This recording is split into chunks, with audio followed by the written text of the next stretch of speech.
But go ahead, Laura, take it away, please. Okay, so when Rob asked me to do this series of marketing series, the person who has made the most difference in our business life has been Tom Reber. And as I was planning what to do, at first I was going to do it. And then I was like, but I can't say this nearly as well as Tom can.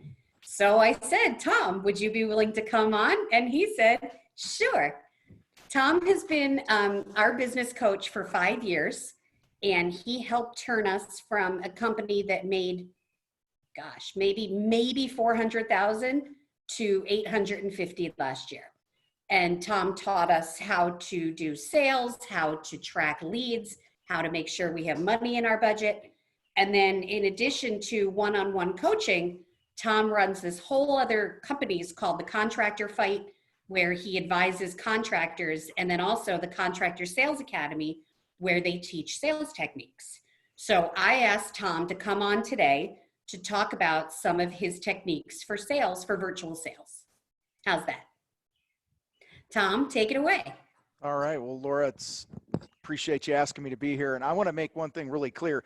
You and Matt are actually the ones that turned your business around, because when I met you guys, you didn't know your numbers, didn't make much money. Lead flow was up and down. And so guys, I'll tell you what, the number one factor to success in anything is implementing the knowledge that you have. And Laura, you and Matt, hands down have done that. And Laura, I'm going to give you props right now. You're my most organized coaching client ever. How's that? Are you happy? There, I knew that'd make you happy. Laura is the type that we'd give, 6 or 8 homework items for the week. And 45 minutes later, she would call me back and go, okay, they're done. Now what do I do? Okay. So that's Laura. So anyway, yeah, I appreciate you guys having me here, and super excited. In short, yeah, I come from the painting world, grew up in the painting trade and then the tile trade. My dad was a tile guy. My uncle was a painter. I went with my uncle because my dad was hunched over and shorter after a long career. And so my uncle was still tall, and then ended up selling tools and nails and sold windows. I mean, just all this other stuff. Started a painting business, grew it to within about 3 years to doing about just under 400 jobs a year on average in the Chicagoland area.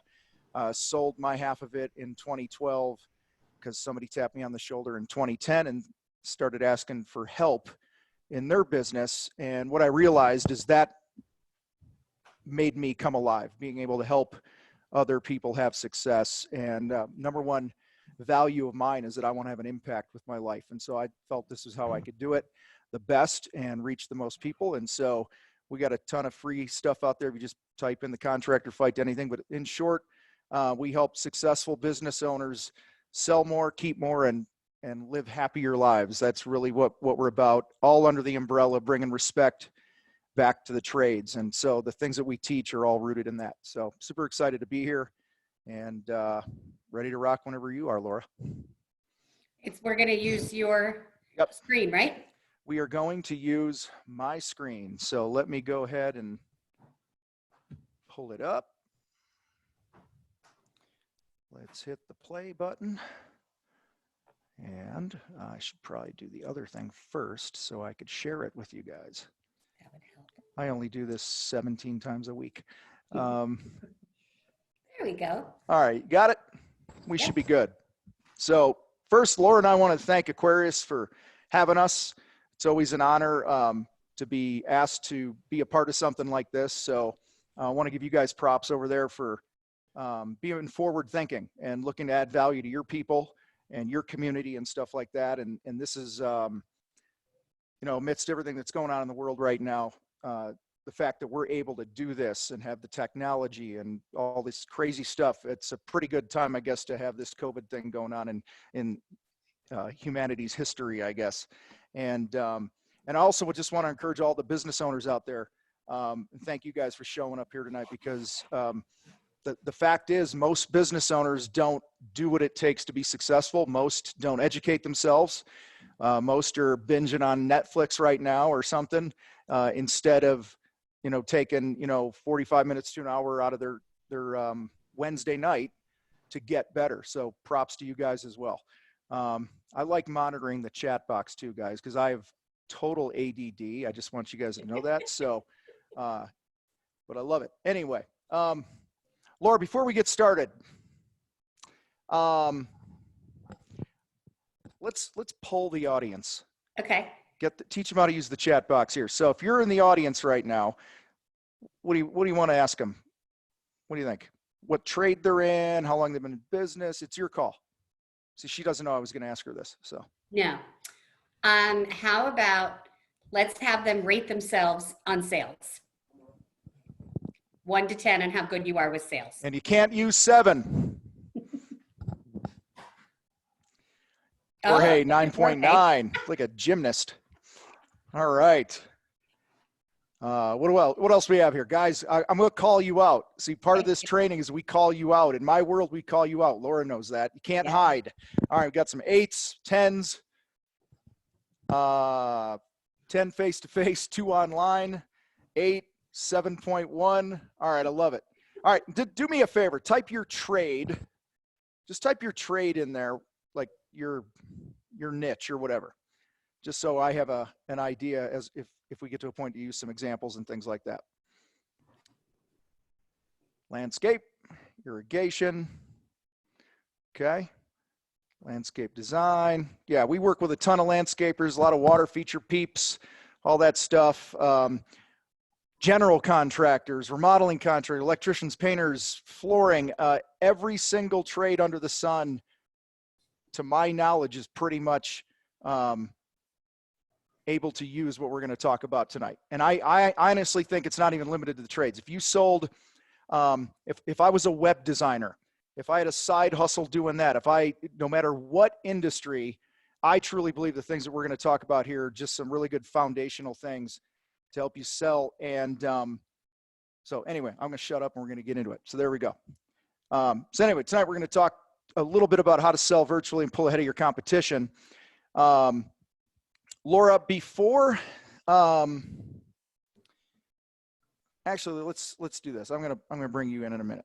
Okay. So guys, we've all heard of pre-qualification, right? I remember way back in the day before I knew how to truly sell, when I basically would just run my mouth and think that was sales.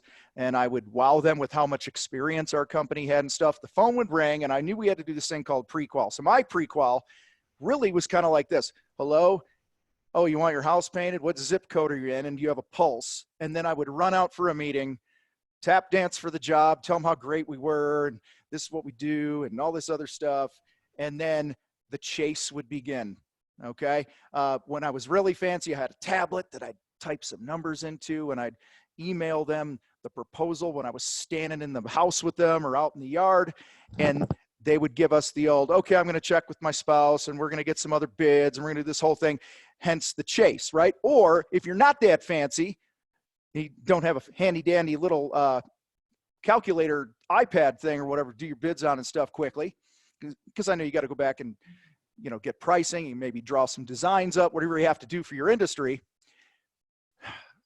Most contractors be like, I got to go work it up now, and that always cracks me up. We go work it up. And we never talk about money on the site with people, very rarely. We go home, and I did this 700 to 800 times a year, just to give you guys some perspective here, for a decade, all right?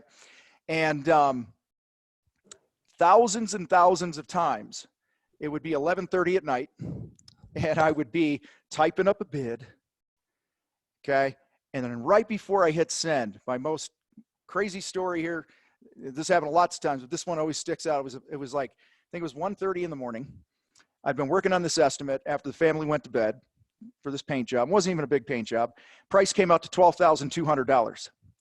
And I was just going to hit send, and I went, oh man, I really should get that 12 down under 12 to an 11 so I don't freak them out with sticker shock and things like that. Okay.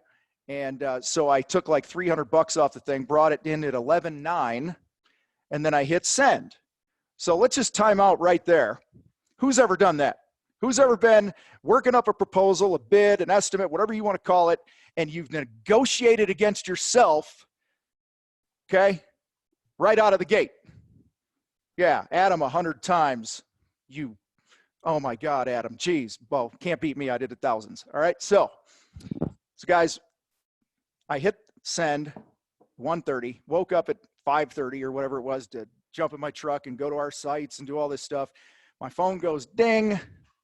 This email says, Tom, that's awesome. Let's get this scheduled. We thought it was going to be over 20 grand. Okay. So guys, this is what happens when we follow the typical contractor pre-qualification sales process that my uncle taught me, my dad taught me, my grandfather, who was a painting contractor, taught my uncle. Okay. And I'll tell you what, I would like to go back in time and throat punch the bastard who started doing free estimates. Okay. I'm just going to tell you that right now. So I get a little aggressive, people, because I'm a Marine and I'm a little nutsy up here and things like that. So just so you know, I get a little aggressive sometimes. I get fired up about this stuff. But anyway, guys, and then the chase begins. We haven't even gotten into the chase. We just hit send. Okay. And then we grovel. Hey, Justin, I was just wondering if you got that estimate that we sent over. Okay, who's done that? You're picking up the phone, you're sending an email, you're sending the text, and you feel like a second-class frickin' citizen doing the whole follow-up thing. And then what they do oftentimes when they get your price is they disappear. What we call it's like they went into witness protection and we can't find them anymore. Okay, so guys, this is the typical pre-qualification sales process for a contractor. I didn't even mention things like, you know, hey, Scott, just swing by the house and look at the yard and throw a bid in the mailbox. Okay. And all these other things. Well, guys, it is not the client's fault. I want to be very clear. I'm not mad at the clients. I'm mad at us for creating this environment where we're on their sales process, and the customer, where do they get their sales process ideas from? Angie's List, Home Advisor, HGTV, all this other stuff. You need to get 17 estimates and lay them out side by side and take the top one and take the bottom and throw them away and all this other garbage and advice that's out there when we're the professionals. And so we let out so many other people dictate our sales process. And the result, guys, is that we're tired. A lot of us have been in the game for a couple decades. We don't have jack to show for it. We don't have a retirement. Our body's broken down. We spend God knows how many hours behind the windshield and typing up bids and all this other stuff for people that are never going to be our customer. Okay. And this is what we feel like. Okay. Like that. So now we have this whole Corona thing going on and the world is shut down. We're not allowed to go see people and touch people and breathe on them and all that other stuff. Because we all know how we like to touch people when we go on sales calls. But anyway, so now it's like out of the woodwork is this whole new online virtual sales process where you send a Zoom link or you FaceTime or you do, they teach you how to have the good camera angles and the lighting. Like before this call, before we hit, I switched my seats so the natural light would come in on my face because I was sitting over here. There's all these things to worry about. And then, now it's a pain in the butt for the customer because they're like, well, I can't get the app to download. No, I mean, guys, it's this crazy thing. All to do this, to simply bring our same sales style and habit just onto a screen. Okay? So this is kind of the new world of estimating in the trades right now, and proposals and bids and this and that is this virtual sales thing. And you might hear three dogs going crazy at some point here tonight. I just want to let you guys know that. And guys, when we take our typical sales approach to where we go out on site, tell them how great we are, and we talk the whole time, they smile and they're nice and they're kind and they offer us an iced tea and all this other stuff. And then we leave there, we're like, man, they really liked me. I got a good shot at getting this job. And then they ghost you. Okay. If we're not careful, we're going to take that same sales process and we're going to put it on Zoom and we're going to have puke TV. All right. Where we're just throwing up all over customers going, you should hire us. We're amazing. Okay. There was a guy in one of our groups who recorded a minute or two of a window salesman. Okay. Hold on. I got to yell at the dog. Actually, I won't yell at Doug because then I would yell at all you. There, I muted. Hey, this is what we get when we're working at home, guys, right? So this window guy showed this window that was failing, showed this window that was failing, and it was this manufacturer and this manufacturer and this. All he did was bash his competitors. And the guy who was getting the bid is one of our sales academy members. And he's like, guys, I couldn't get 2 words in the whole time. This guy told me how great he was, bashed his competition. He says, I asked him one question. I said, well, are your competitors showing their prospects pictures of your windows that are failing? And he goes, well, no, because we have the L7 10,000 spacer gap in our window. And he made it all technical. Okay. And guys, this is what we mean by puke TV. Most salespeople can't shut their damn mouths long enough to really understand what the client wants. And so this is where we're going to talk tonight. Guys, this virtual sales thing isn't new. We've been doing it for right around 6 years. We've been teaching contractors to do this. And it wasn't because there was a virus and we couldn't see people. It was we were sick and tired of running around, wasting our time with people that we call unicorns that were never, ever going to be our customer. Okay. And I want to give you guys some perspective here. Type in the box real quick. How many leads do you get in a year? Just type it in there. And I'm going to do some math for you guys.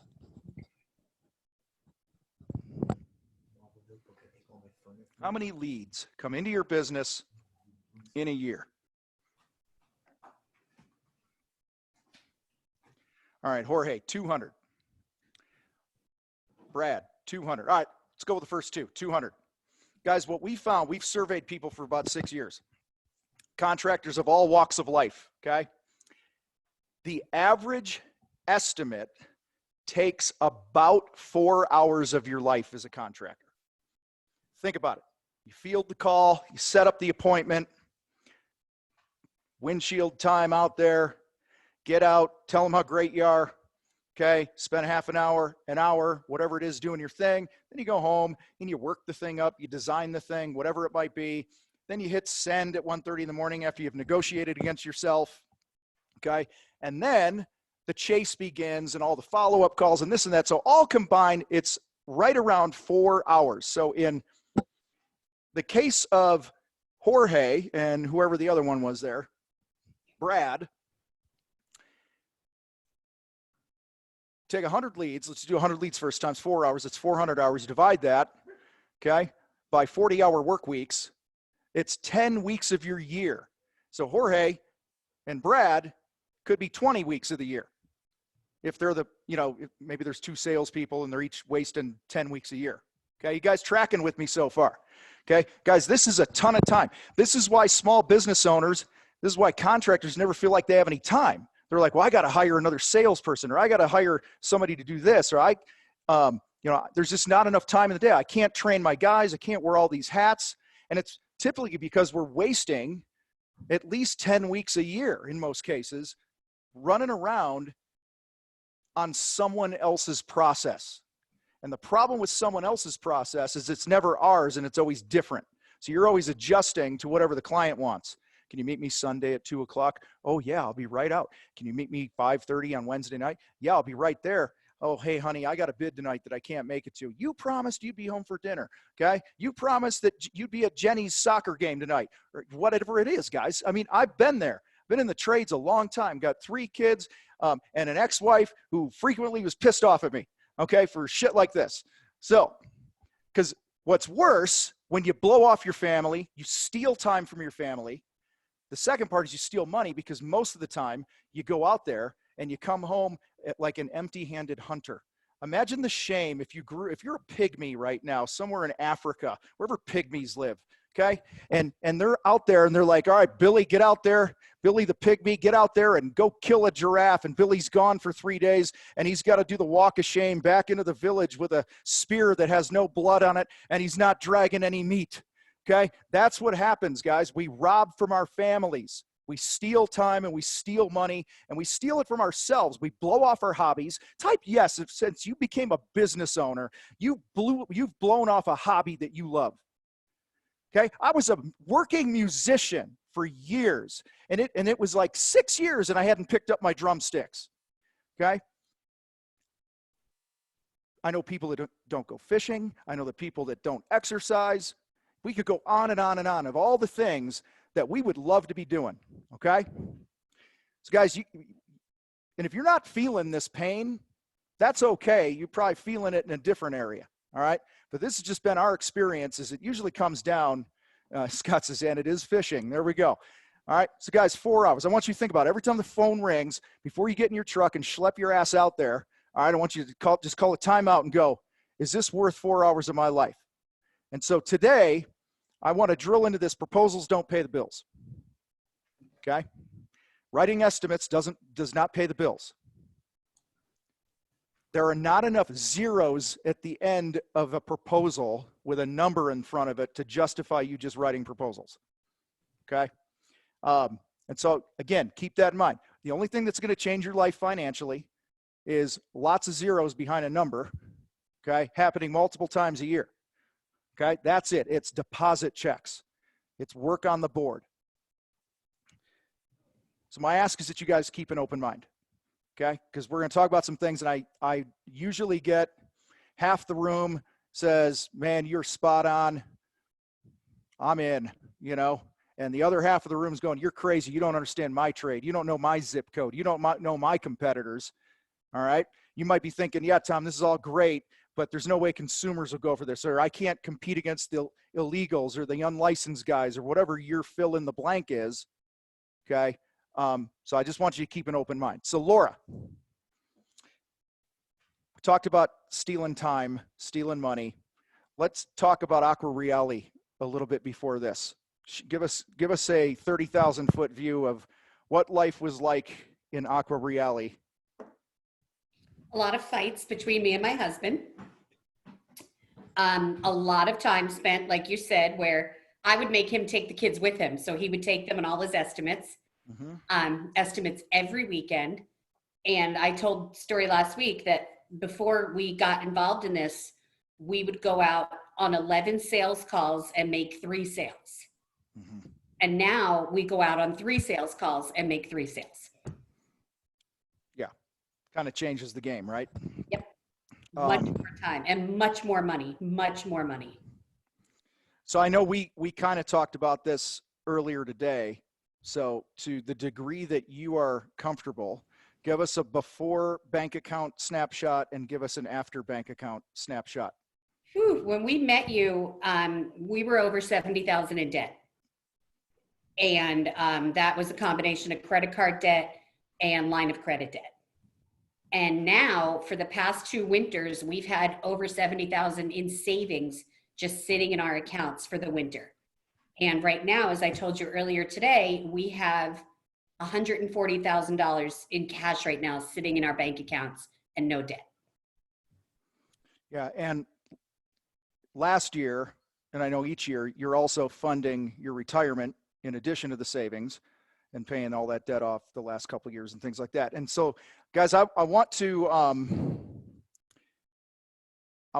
bring attention to why Laura and I wanted to share this part with you. It's not for Laura to brag, okay? It's to say this is what's possible. And in some way, you should brag. You should be proud of what you guys have done. You guys have busted your tails to get where you are, okay? Yep. And so, but guys, this is what's possible. And we see it over and over and over again by people that are willing to change their thinking upstairs, okay? And keep an open mind. So all comes down to what I call your weapon of mass earnings, and that's your telephone, okay?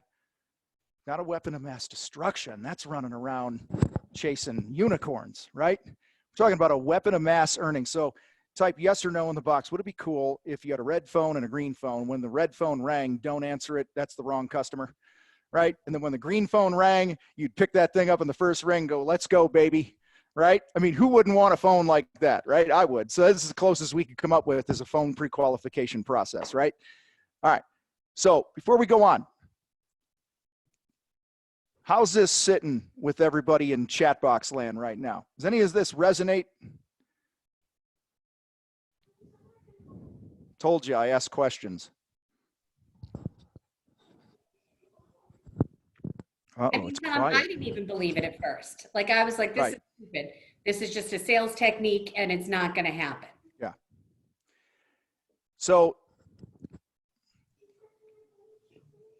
Yep. one of my partners, Steve, he uses the analogy, and I'm not a golfer, okay? But the first thing a good golf coach is going to do is he's going to adjust your stance and he's going to teach you how to hold the club properly. And it's probably going to be different and awkward compared to what you've been doing. Okay. You go and take a guitar lesson right now, or Scott's talking about fishing. Okay. I've never gone fly fishing, but I imagine it's a skill that you got to learn. There's got to be some finesse there, and you're going to hook your lip a couple times and some things like that, or whatever it might take. There's going to be some pain and discomfort involved anytime we learn a new skill. And so guys, I want to encourage you that sales is a skill. And tonight is not going to be some pitch for this program. Tonight is not going to be some, here's a bunch of scripts for you guys to use, because I truly believe, and we truly believe, that sales is not about the pitch. It's not about the scripts. It's about connecting with another human being. That is the number one goal. Okay. And a minute ago, Laura, you shared, now when you go leave the house and you go on 3 sites to meet with a client, you're selling pretty much 3 jobs. How is that possible? Because we've done it all by the phone. Okay. Tell us a little bit about that. So my husband, Matt, does all the sales. And the way it works with us is he doesn't ever talk to anyone until he's seen a picture. Because we use pictures to both show us people's ponds and to show us where they want to put the pond. And with pictures and emails, we're able to do all the initial sales part. We're able to see if we're a good fit. And we have all of our pricing online. Yeah, there's some other marketing things that I know we're gonna weave in and out of this, because Laura, you help out, you do a kick butt job at marketing your own business, but also helping other people. So guys, this could be scary. All right, I want to right up front go, I understand when maybe you're in a position you don't have a lot of leads coming in, you don't have a lot of work on the board. It could be really scary going, I'm not going to run out and go just see somebody, or but I will tell you this, even before this virus stuff, consumers as a whole have loved this process, because they do not want to waste their time with a bunch of the wrong creepy contractors in their house or in their yard any more than we want to waste time with the wrong prospect. Okay. In fact, all of the pushback for the most part we've ever gotten on this process has come from contractors, giving us all the reasons why it won't work. Okay. But guys, and we're going to go through each one of these just briefly, but it all starts with the motive. It all starts with the spirit of what we call the spirit of the conversation. The phone rings, and what I'm about to say is not on here, but it's so important that you set the tone, whether it's a Zoom call, whether it's a phone call, it doesn't matter. Set the tone of gratitude. This is kind of my own little angle with this thing. And it might sound like this: the phone rings, somebody says, yeah, I want to get an irrigation bid or landscape design, or, backyard, whatever it is. And just, it starts with asking permission. Hey, Laura, I super appreciate you picking up the phone and calling my company today. Would it be okay if I just asked you a couple questions? She's going to say yes, of course. And I'm going to say, well, first, before I ask you some questions, I just wanted to thank you, because I know that if you go on Google, I don't know how you found us yet, I'll get to that in a minute, but I know you have a lot of choices. I mean, guys, time out here. My world as a painting contractor back outside of Chicago, on Angie's List alone, there were over 700 painting contractors in our town. Okay, back in the day, this is back 29, 10, right in there. And so I start with that gratitude, and then I want to know how they found us. Okay, and so Laura, we were talking today. Yours is what is it? 90% of yours is from Google and from your past customers and referral list and email list, right? Mm-hmm. Okay. So guys, it's so important that you find out how they found you. And this is just my own little hack of introducing our process to people, because it's unorthodox. Now it's more accepted now because of what's going on in the world. But you still have people now, and they go, why can't you still come out here and run around like everybody else does? I had 3 other guys come out this week. Why can't you come out? Okay, blah, blah, blah. So if you don't start it with gratitude, if you don't start with the right spirit and optimism and you have to act like this is business as normal. I always picture the the knee surgeon guy who comes in, anyone who's ever had surgery, right? That slick Top Gun fighter pilot looking surgeon comes in and he tells you how it's going to go. Okay.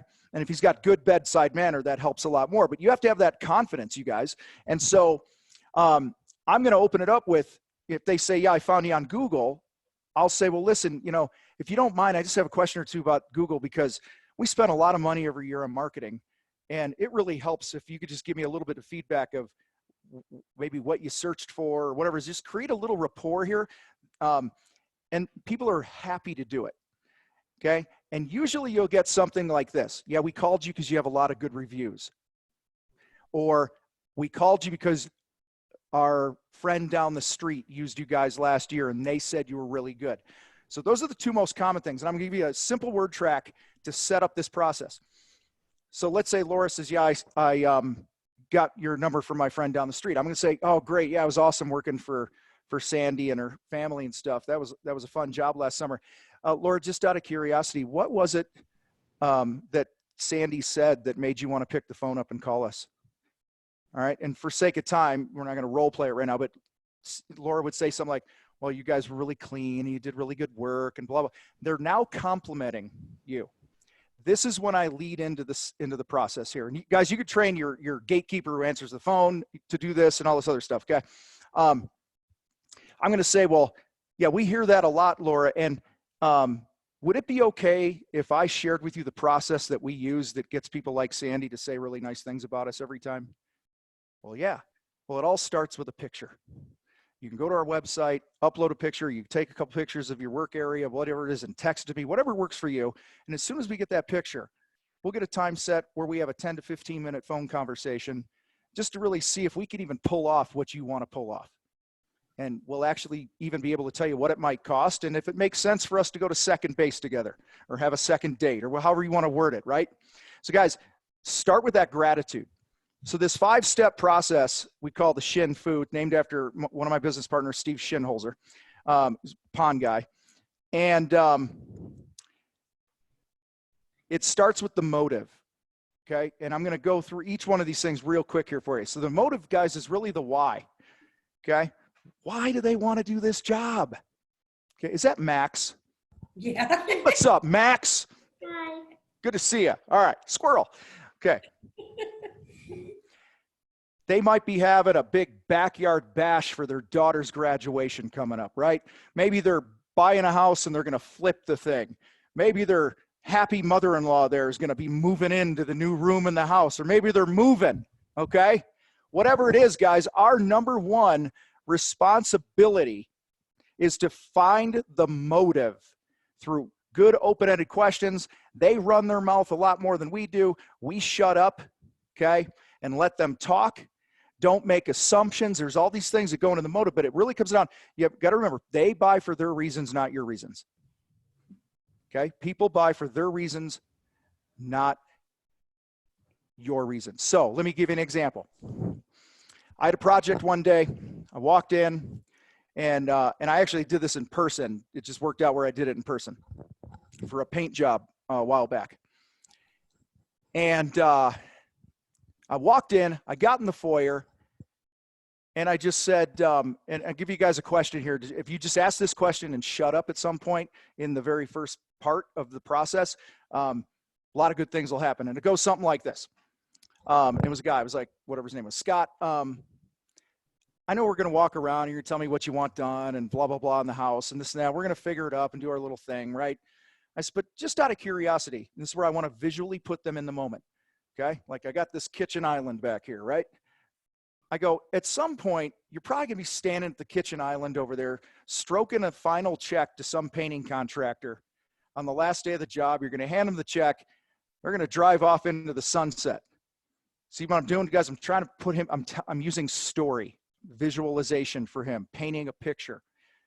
And I'm just gonna simply say, when you hand him a check and he pulls out of the driveway, what would need to happen in order for you to feel that was the best experience you've ever had with a contractor in your life? And then shut your mouth, okay? Stuff will come out. Landscape people, okay? A great question to get their motive is, Laura, I'm looking at this picture of this blank slate you got back here. Help me see what you see. If you could wave a magic wand over this backyard right now, what would happen? Okay. And then when they give you something, don't pounce on it, but just peel it back more. Okay. That's really the motive. So I'm standing in this guy's house and I asked him basically that question, what would happen and blah, blah, blah. And he says, you want to know what make this the best experience ever? If my wife didn't hate me for 3 weeks after we hired the contractor. And I swear his veins started popping out of his neck. His face turned red. He started sweating a little. And for 10 minutes, he threw up on me about how he chose the last painter and he travels and he left town. And every night he called home to say hi to the wife and kids. Hey, baby, how's it going? And every night she'd give him the 3rd degree for hiring some moron contractor. One of his guys taking a dump in a bush outside. You know, there's all this stuff going on, right? One dude's hawking loogies out of his nose in the driveway. Another guy's flicking cigarette butts. There's a mess in the house. They track stuff all over. Guys, and I just sat there and I just listened. I went, wow, that must have really messed up the vibe on the phone that night, huh? Okay, because I'm just peeling it back and I'm peeling it back and I'm peeling it back. This is the motive, guys. You're going to spend the most time in the motive. So we get done and he got done talking and I thought, let's poke one more time. And I said, Scott, so what happened when you came back in town? And I shut up. And he said, I slept on the couch for 3 nights. You know, he's like, we got a baby on the way. I have no idea how that happened, okay? Because she's been pissed at me forever. And she continually, every time there's a Benjamin Moore commercial or a paint commercial or a bear painting commercial on TV, she looks at me with these eyes. Like he just flared up again. So guys, everybody has their motive and it's always rooted in pain or pleasure. Okay, it's pain or pleasure. It's that simple. So here's what I did. I said, Scott, what if I were to write into the contract that if your wife had to spend 1 minute of her existence cleaning up after us or babysitting us, this whole job would be 100% free? He goes, you're hired. I said, Scott, I haven't even told you the price. It's probably going to be around 17,000. I don't know, somewhere around. Most houses in this neighborhood cost about that. He goes, I don't give a shit what it costs. I don't want my wife pissed at me. Okay, guys, that was the only thing that mattered. He didn't care. We never went technical. I didn't talk about the type of rollers we use and this and that. And what happens as contractors, we always default to our comfort zone. And we're comfortable on the tools. We're comfortable talking about the materials. We're comfortable talking about these things because we haven't put the time in to develop our sales chops. Okay?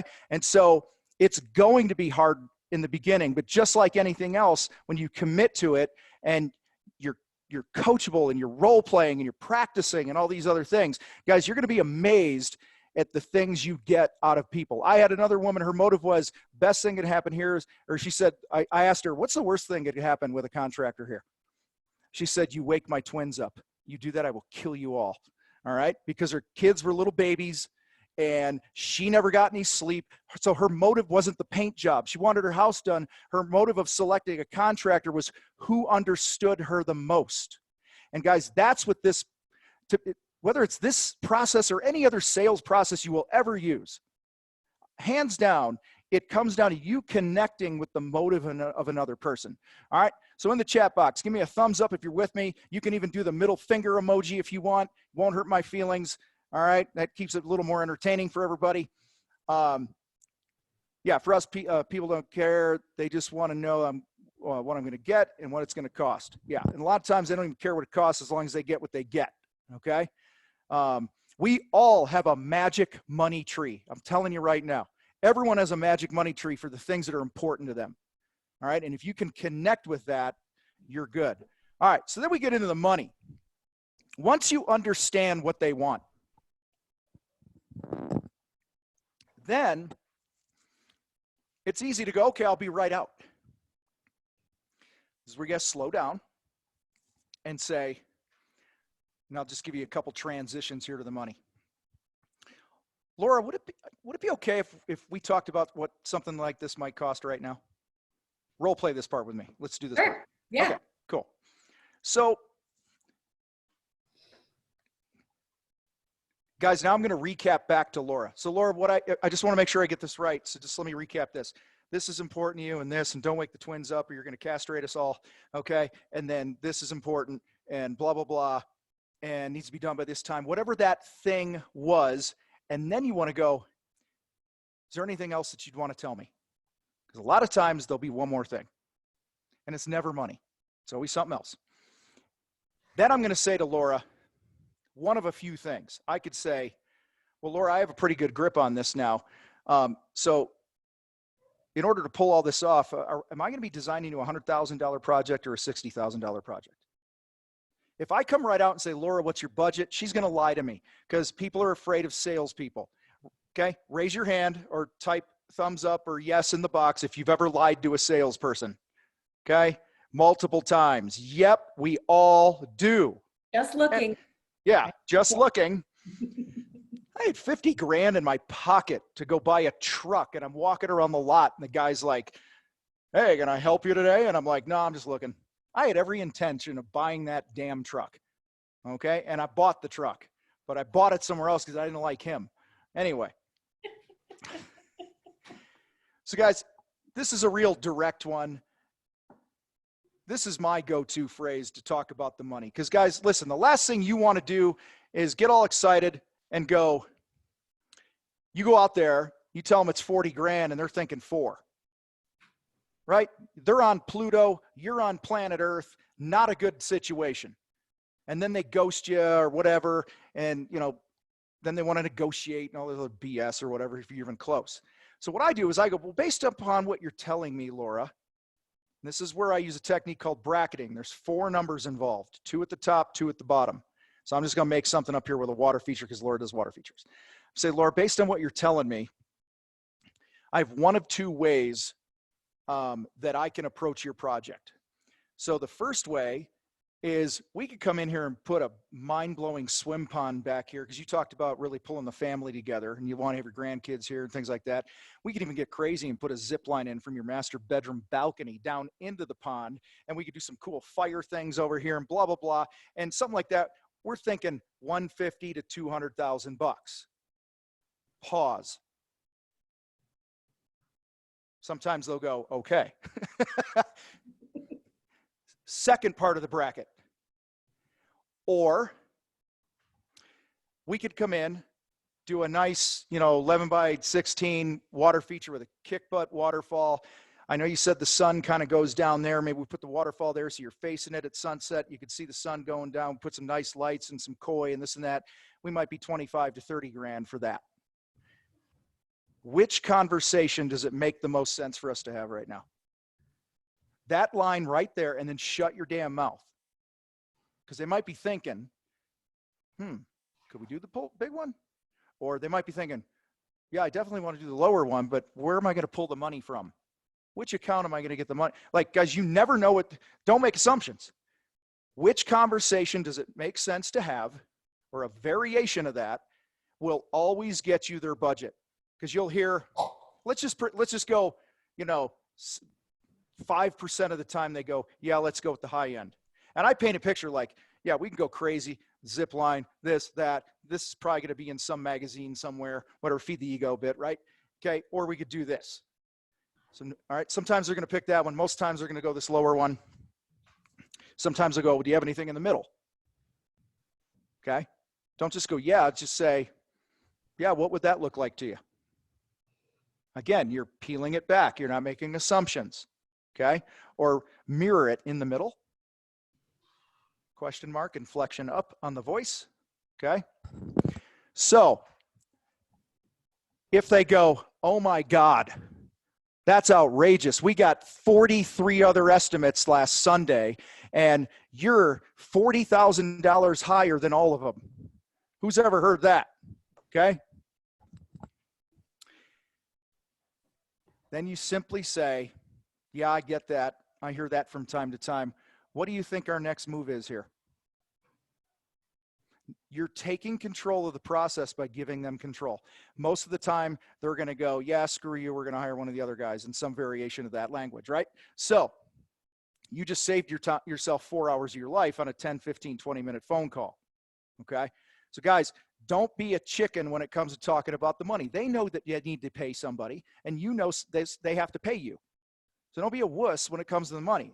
Now, people usually ask, why do I do two numbers at the top and the bottom? Because if I go on the low end, it's $5,000, and the high end, it's $30,000. They're going to hold me to those. Okay? They're going to hold me to that number. Gives me a little wiggle room because site conditions and some things like that, which leads us to what we call step 3, the truth.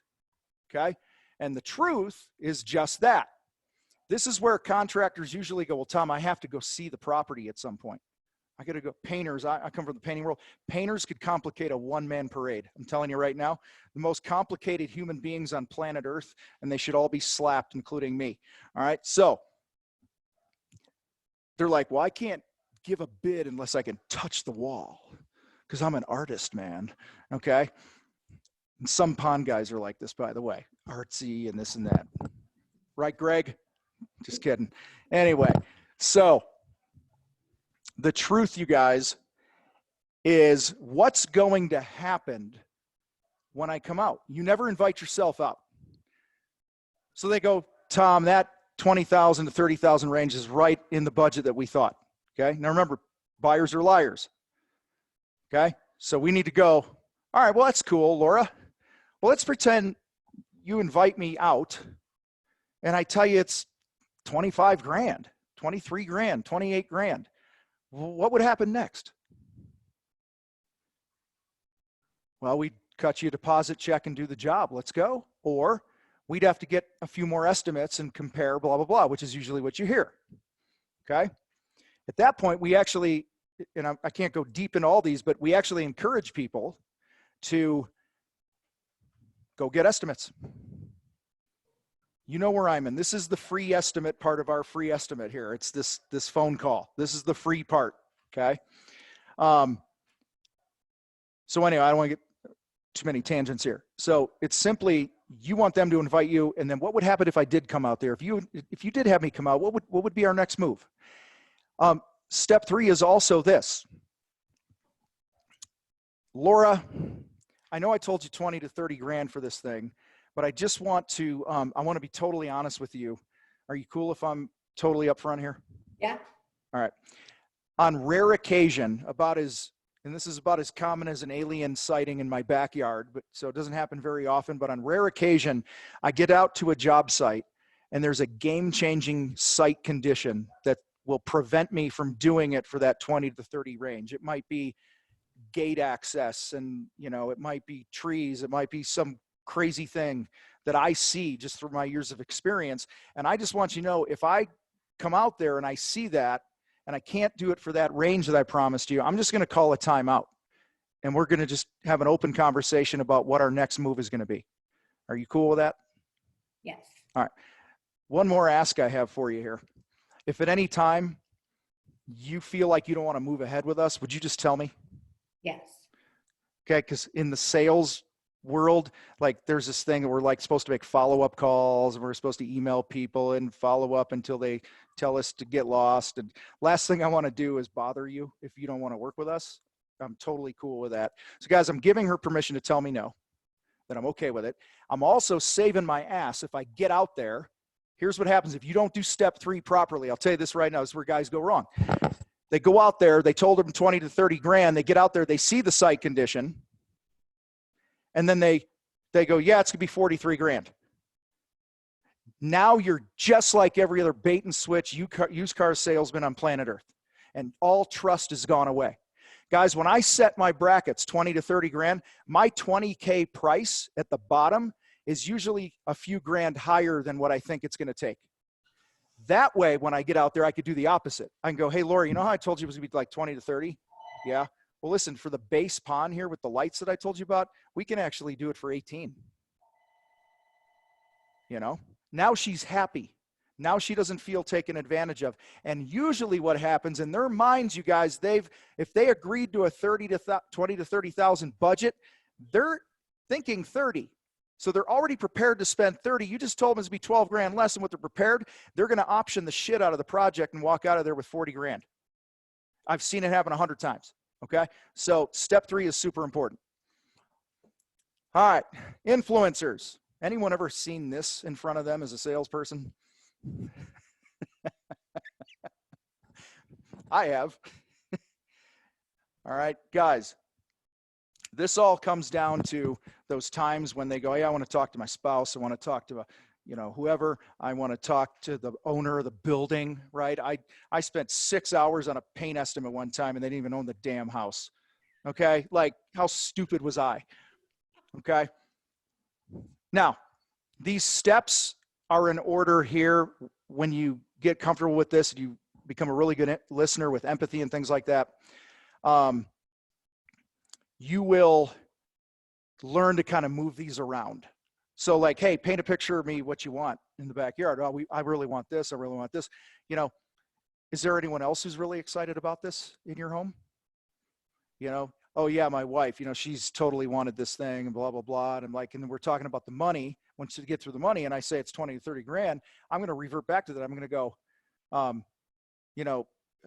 you think your wife's going to be fired up about dropping 20 to 30 grand on this thing too? There's a million different ways to say this, guys, that don't sound as direct and mean in your face, right? So again, this prevents you from getting ghosted and all this other stuff, all right? And then I'm going to cover this, and Laura, I got a couple questions for you.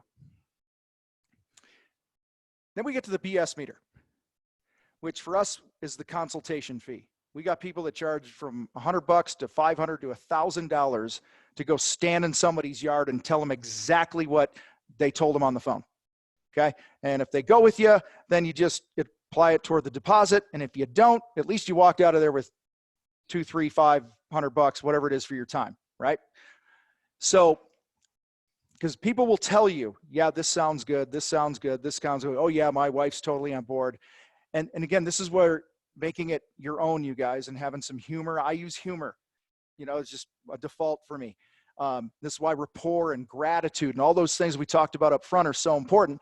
I'm going to go, Laura's going to say to me, yeah, we're good with 20, 30 grand. Yeah, my husband's totally cool with this. And I go, oh, good thing. Why? Well, because we got this crazy consultation fee. It's like $300 for me to come out here and tell you the same thing if you invited me out. And the last thing I'd want to do is come out and, have to take your $300 if you and your husband aren't on the same page. Now, if you give me a deposit check, we're totally good. It's a non-issue. So, there's no consultation fee. Okay. And again, there's a million different ways you do this, but guys, this is what we call the BS meter. It filters people out. It's funny when sometimes you do it and they'll just go click and they'll hang up and you're like, all right, good. Because they were full of shit. Okay. And people that don't follow the process and don't now, you don't have to do a consult fee. Some people do, some don't. To me, it depends. There's a lot of different factors. But you have to protect your time. You can't steal from your family. Okay. So Laura, I want to go back here to all 5 of these quickly, not through all 5, but to this. What's been the biggest struggle in these for you and Matt, and what's been the game changer step? I'm just kind of curious your story with these steps. And I know you got other people at your company that are using this on the phone and doing some stuff. Give us kind of what's going on. We have trouble with the truth. Okay. It's awkward, and you feel awkward at saying it. It's hard not to feel like a salesperson when you're saying it, to be like, let me tell you something. This is, we're going to be in. So to me, that's the one that always seems the least real. Mm-hmm. Number 3 is the most common for people to struggle with. It's really tough because basically they've told you they're good with the money and now you're going to take it away. And as a salesperson, we're terrified to let it go, right? Like, no, right. I want it. Okay. What's been the big game changer for you guys? The consultation fee. How so? Hands down. Unless it's a current customer, yeah, or someone from a referral source, we charge to go out. And we have people that are all set. No, $20,000. Yes, we want to do it. We're ready to sign. Okay, it'll be $250 for us to come out. Oh, I don't want to do that. Mm-hmm. Well, wait a minute. If you were that interested and you were that ready to do it, why all of a sudden have you changed your mind? So that for us has been, whether someone pays the fee, it does it all. Yep. So Laura, I wanted to have you share, I got these headphones on and I'm here, guys. I hope you're not hearing the dogs like I'm hearing them right now. That's crazy. Okay. Like the neighbors' dogs and our 3 dogs, and the people behind us have like little kids that scream and yell all day and stuff like that. So if you're hearing it, I'm sorry. All right, let's ask the box real quick, the chat world. Which one of these makes your sphincter pucker up a little bit? See, guys, I say shit to like wake people up because I know somebody's on their phone right now and then they hear sphincter and they're like, what? You know? All right, so it's called a pattern interrupt. It's a legit technique to get attention. Okay, because it's what, 8 o'clock your time. You guys are probably tired. So Nick says 5. Yeah, Nick, the BS meter, the consultation fee is 100% non-issue when the other steps have been covered. Laura, talk to that a little bit, because I want to make sure that this is nothing to do about charging for estimates. We do not want to charge you for an estimate or a proposal or a consultation. We want to know if you're our customer before we get to number 5. Yeah. And then number 5 just reiterates whether you are or you're not, but we've already determined that. Yeah, the fee is not a big deal if you really understand the motive, you've walked them through the money, the truth, you're all on the same page. And let me say this, I've seen people use this process and they get to step 3 on the phone, and then you get into who else is excited about this. Oh, I think my husband's going to be, but he's traveling for the next couple of weeks for work, and it's going to be hard to get a hold of him and have a conversation.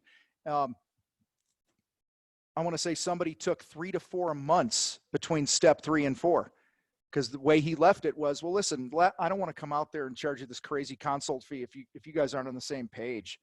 You know, if you both really don't want this thing, it makes no sense. So why don't you talk to your husband, you know, and you know, I'll check in with you maybe every week or 2. I'll just send you a quick email if you want me to. And she says, yeah, just do that. And it literally took another, like, I want to say it was 3 months or something to get back. No, it was 5 weeks. It was 5 weeks. That's what it was. It took 5 weeks to get back on the phone. And she's like, yeah, he's totally a go. He says, whatever I want to do. I told him about our conversation. I showed him your website and this and that. We're good to go. And he sold a $40,000 job. Okay. Never left his house. So Laura, one of the things I'd love for you to share, one of the reasons that you have so much success is you have leads to burn. Okay. Guys, when we don't have leads to burn, we're desperate, aren't we? And so there's an old saying, I don't know who coined it. The second part somebody else coined, and I think I figured out the first one, or maybe I stole it, but I don't remember. I said, you got to market like your next meal depends on it. Okay. And sell like you're independently wealthy. Sell with confidence, sell in a way that you're not desperate. Okay. And, so Laura, I want you to talk, you got landscape marketing secrets here, right? And you help a lot of people. One of the reasons you're successful, like I said, you get, what did you tell me today? Year to date, you've got 285, 290 leads so far year to date, roughly. Okay. Each year your leads climb year after year, you know, with that rolling 12-month thing and this and that. How has marketing, content, email, all those things supported this process and your sales process? Speak for a little while on that. It changes everything for 2 reasons. The first is when you're talking to people, like so many of our customers are return customers. They know us, they already have that trust, and they're happy enough to come back and ask us to do more things. Mm-hmm. And the second one is when you have as many leads as we do, we can burn them. So you're not as scared. You're not calling someone and being like, oh my God, if I don't get this job, I can't pay my guys. Because they can sense that. They'll sense that fear.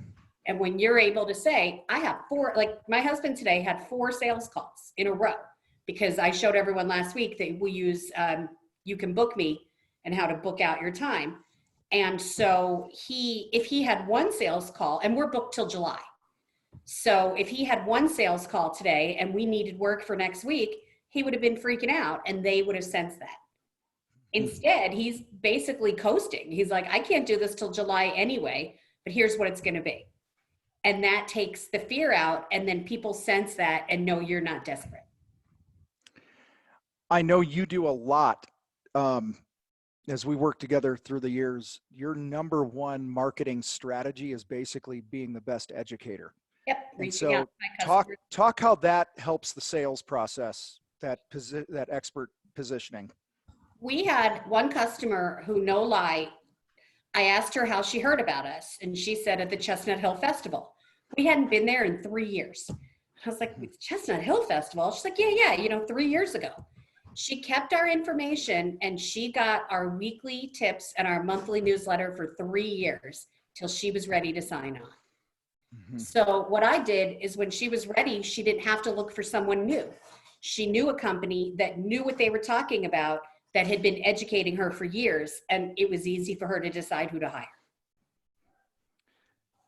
Yeah, we talked earlier, people buy for their reasons, not ours, but people also buy when they're ready, not when we're ready. And you've taught me that, and that's Yeah. been really tough. Yeah, Like, you're not the most patient person, just so you know. And so, and I know you know this, I give you crap all the time about it, but it's true though, that we have this conversation all the time, that calm down, keep planting seeds, be there when they're ready, be on their radar, and it's paid off. So Laura, what, you were on my podcast a couple months ago, the Contractor Fight podcast. And guys, if you want more specifics on the thing I'm about to ask Laura, just go check it out. Just go to Google and do Contractor Fight podcast, Laura Reale, and it'll probably come up. What percentage of 2019 income in your business came from your email marketing tips? hang on, I'm not good at math. I know. 40%. Okay, so out of every 10 grand that came into the business, $4,000 came from emails. How does that work? How does it work? Yeah, like how does that work? Most people send emails out. If they send them out, they don't work for them, right? Because they're informational, they're not sales. They're educational emails. And what I'm trying to do is build a relationship with someone so they're comfortable and they know us before we even talk to them. They know we know what we're talking about. Yeah, and so guys, I'm kind of, let's be honest here. I address, I'm very transparent here. I'm teeing this up for Laura because I'm trying to make a point here. The point is, people buy when they're ready, not when you're ready. You got to stay top of mind. Be educational, not salesy. All these things support the process that you want to have in place. When somebody says, man, I've been following you guys for years. I see on social media, I see get your emails, whatever. You guys are the bomb. I knew I had to call you and get a price. You hear things like that. You go, oh man, I really appreciate that. Would it be cool if I shared with you the process that we use to make sure that you get what you want here? So we can be sure if we can even do this for you. Okay. You're asking them now as an expert, not just some contractor. Okay. So everything that Laura and her team have done over the years is to build this expert status. So guys, I want, if you don't walk away with anything tonight, walk away with the fact that the number one job that you have as a business owner is to build your brand. It's to market your business, hands down. Sales is easier when you have a buttload of leads coming in, okay? Does not matter. And it's your job to pre-qualify, not just do they have a pulse, okay? But are we going to be a good fit? Can I even pull off what you want? Let's have an open, honest conversation about the money. And hey, if I get out there, I don't want to be the typical contractor and hand you a bill at the end that you're surprised it's 10 grand higher because of unknown conditions. I'm going to call a timeout and have this conversation. So every step of the way, it's about building trust, being a good human being, having integrity. Okay. And, working together with somebody. If we're not a good fit, I mean, Laura, how many times do you have a customer say, thank you for not wasting my time, right? Yeah. Third of the time, probably. Yeah. Something like that. Guys, there's another byproduct of this that I didn't talk about. And it's your average job size is usually going to go up 15 to 20, 30%. That's what we see when we do the KPIs and stuff of our members. Okay. Because they're having a bigger connection with people. They're painting a couple pictures of what they want. And when you contract around somebody's motive, money becomes less of a factor. Okay. So I just want to be, upfront with that, which is pretty cool. All right. So I want to talk about a couple things here, and then Laura, I'll hand it back to you. Anything you got to do, want to do. Biggest mistakes we make in sales, we make assumptions. I've covered that a lot tonight. We run our mouths. Okay. Every sales training program in the world will tell you you should talk 20 to 30% of the time. And when you do, it should have a question mark at the end of it. And it should be an open-ended question. Problem is, most of us like to talk about our work and how great we are and how great our teams are and how technical we go with people and things like that. And we end up really messing up, hijacking our own sales process. Lack of patience. Okay. You got to be willing to not pounce on things when they give you something. We say, what's the best experience you could have with a contractor? And they go, don't leave a mess. Well, that's when we normally jump all over that and go, we never leave a mess. We blah, blah, blah. And we clean up and we this. Instead, it's being patient, slowing the process down and saying, leave a mess. What's that look like? Or a mess sounds like you've had a few bizarre experiences in the past with a contractor or something. You're digging a little more because you want them to connect emotionally. Okay. Being a wuss is a huge mistake. All right. Just type in the box me. Just own it right now. We got 22 people on here. Own it. And I'm going to type it first because there was a time I would apply to this. I would have answered yes. Are you a total wuss when it comes to talking about money? I was. I'm not now. Not now. Sometimes. Okay. Yeah. Okay. Well, guys, listen, if you don't stand up for yourself and for your family and for your employees and the future of where you want to take your company, blah, blah, blah, the dreams you have and this and that, then nobody else is going to do it for you. Okay. So you got to get out of your comfort zone here. Nelson Lee, not at all. Glad to hear that, man. All right. I said, man, it could be a woman named Lee and Nelson is your last name, but I don't know. See, I made an assumption there. Damn. Chasing unicorns, big mistake. We talked about that. Don't ever spend a minute of your precious life with another human being that's a shitty fit for your company. Okay, I'm telling you right now, don't spend time with people that are going to disrespect your time to tell you, leave the bid in the mailbox and all this other crap, okay? Guys, we tolerate this stuff, which is why it happens to contractors. When's the last time you all went into a restaurant? Well, obviously it's been a long time, but last time you went in the restaurant, did you go in there? And I'm not talking like, Hardee's or White Castle. I'm talking like something good, like a steak joint. You didn't go in there and go, can you itemize the price of everything that you're going to bring me on the plate? Okay. Cause I want to compare that to the other place down the road or, all this other crap that we jump through hoops. That's when we get all the time, Tom, how do I handle, well, can you break down the bid? Laura, I'm sorry that we just don't do that here. It's not our process. Well, all the other guys are breaking the bids down. Yeah, that's crazy, isn't it? I don't know. Sounds like if I don't break the bid down for you, I'm not getting the job, huh? Shut your mouth. Don't make assumptions. Okay. Don't be everyone's little puppet. Okay. All right. Taking sales lightly is probably the biggest mistake. It's a skill, just like golf, guitar, Madden 2020. Okay. Whatever your thing is. All right. It is a skill and it takes practice. I personally believe wholeheartedly, if you are a sales professional, and you are if you own your own business and you're the only sales guy, okay? If you're not role playing every day, every work day of the week, you're not serious about getting better. It's that simple. That's a non-negotiable for me. It'd be like saying, you can be on the Eagles and come to practice whenever it works for you. Okay, not going to happen.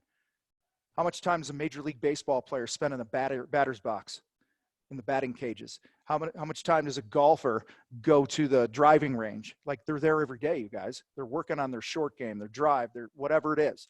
Okay, be committed like that. Last sales thoughts here, and then I'm done. Guys, people will pay what you're strong enough to ask for if you connect with their motive, okay? You don't need and want all the jobs. You want the right ones for you that will pay your price, that will respect you, that'll be a joy for you to work with. Don't make their crap your crap. We do this a lot. Oh my God, that's so expensive. That's their crap. It's not my crap. That's their crap, okay? Phone pre-qualification properly you will spend at least 40% less time running around selling and estimating for people you'll never get. Don't project your beliefs about money on other people. Type in the box right now. This is the last time I think I'm going to have you type in the box unless I think of something else. All right. See, I did protect myself there. How much is a lot of money to you? What's a lot? Put a dollar figure in there.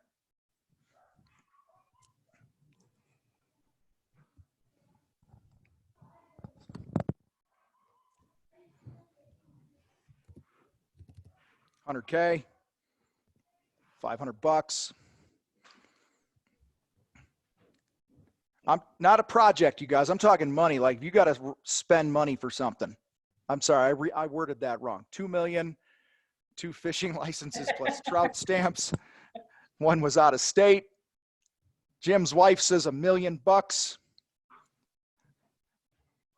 750 grand. Laura.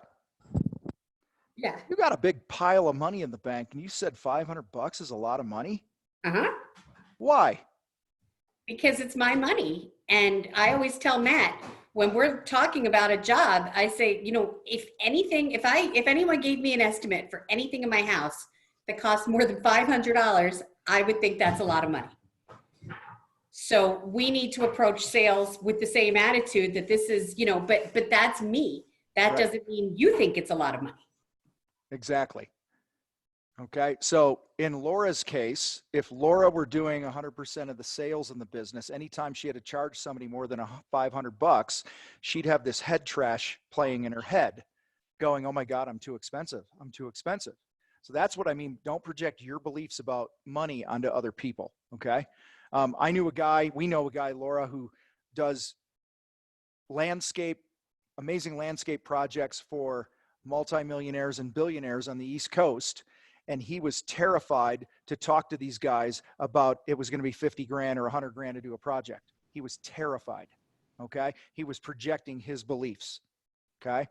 And guys, this is a unique process. And I look at this is a differentiator. This is how you can stand out from so many other contractors, because most contractors lick their finger and go, what process am I going to be on? Which way is the wind blowing today? And I'm just going to kind of roll with it and charm my way through it and this and that. Guys, when you have a process that you follow over and over, you get repeatable results. And when you screw it up, like Laura, we've been on the phone before and I've been on with Matt before, and he's like, yeah, I totally blew this job or whatever. And I'm like, which step did you mess up on? And he knew exactly where he messed up. Yeah. Okay. So, and like any other thing, commit to it, practice it, and you will build confidence. So, Laura, anything else on your end here that you feel is important to share before we wrap up? Yeah, I think just like you said, it's a process. And we used to assume everyone was our customer. And now we go from the mindset that you're not our customer until you're kind of proven to be our customer. So it's like the guilty, you know, what is it? Innocent until proven guilty. Mm-hmm. The same thing. So we used to assume that, you know, and now we'll talk to someone about a pond cleaning and we'll say our minimum is $750 and they say, I only have $400. Guess what? Back in the day, I might've said, okay, we'll do it for $400. Now I'm confident and we have enough money to say that you're not our, you know what? We wish you the best of luck. You're not. And Matt even said to someone recently, the person said, my last company charged me $250. And Matt said, what happened to them? They don't do it anymore. And he said, do you think they don't do it anymore because they weren't making any money? And, you know, I was proud of him. That's not something he would normally say to someone. But we have to understand that if you're not our customer, we're going to make way more money doing 2 pond cleanings than 4 for half the price. Yeah, and the one thing we didn't cover here tonight is, and this is, and I'm going to preface this by saying, I know if you're a business that knows your numbers, okay, then I understand there are other options to what I'm about to say. But if you're somebody that struggles to get out of the financial gutter, debt's piling up. I mean, Laura, this was the number one thing that we went after with you guys, to get you out of debt and bank money and all this other stuff. And it was a commitment to never do a project that you weren't going to make a 50% gross profit on. Yep. All right. And the last 3 years running, you guys are north of 60% gross profit at the end of the year, and on damn near all your projects. Okay. Yep. And so guys, like I said earlier, when you connect with somebody's motive, that is the number one part of this process. Connect with their motive. You're going to see your profit margins go through the roof because they're paying for an amazing experience. Okay. They're not going to be price shopping and playing all those other games and stuff like that. So, so I mentioned earlier, Laura, that none of this happens without the phone ringing. And guys, we could have the best sales process in the world. And, but if our phone ain't ringing, we got problems. And so, Laura, what's this all about here? Where can people go to?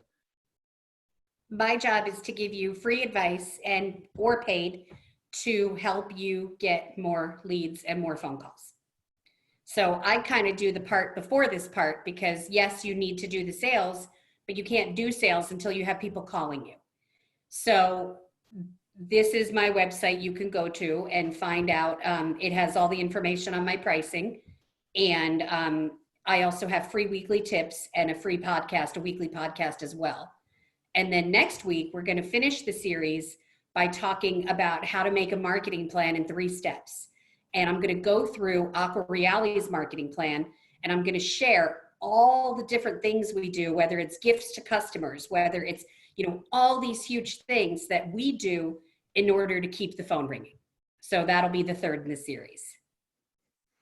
Laura I sell blue sells phones. blue I phones. wish. Yeah, I love that. Thanks, Rob.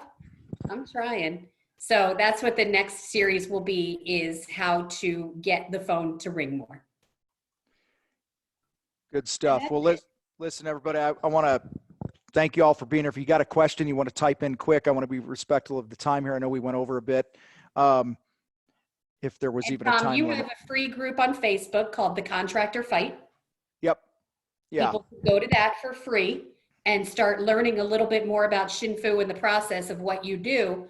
And then you have paid options that you can learn about as well.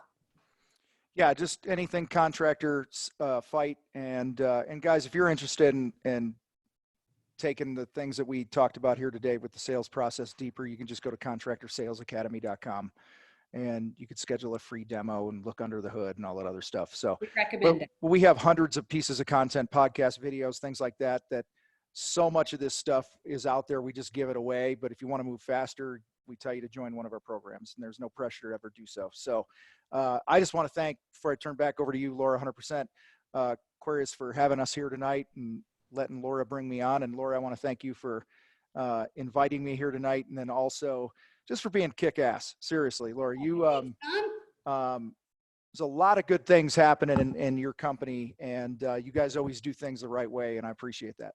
We try. Thank you. Mm-hmm. So thank you, Tom. And thank you to Justin and Rob. I'm going to wrap this up. I knew do I do email marketing automation? Yes, I do. Reach out to me. That's what I specialize in.